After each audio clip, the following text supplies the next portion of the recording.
Hi friends, I am Sangita. Welcome back to my channel. Last week I showed you I harvested some potatoes from my kitchen garden and I used the big potatoes, small potatoes left, and I'm going to prepare some different recipe with the small potato.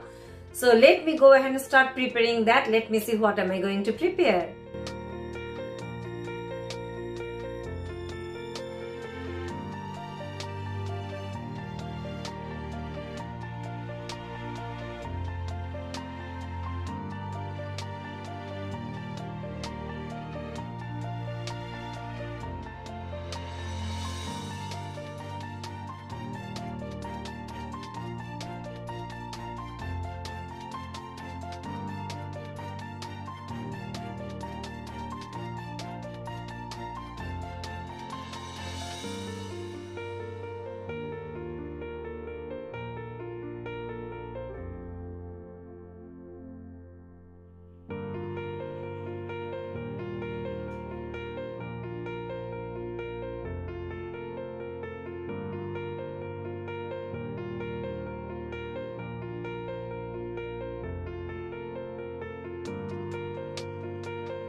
So my Kashmiri Dum aloo is ready. It's really yummy and without onion, without tomato gravy. That's the speciality about this dish. So you can enjoy this dish with naan or paratha or rice, plain rice or jeera rice, whatever you like. So if you like my video, please like, share and subscribe to my channel. So thanks for watching. See you all in my next video. Bye bye.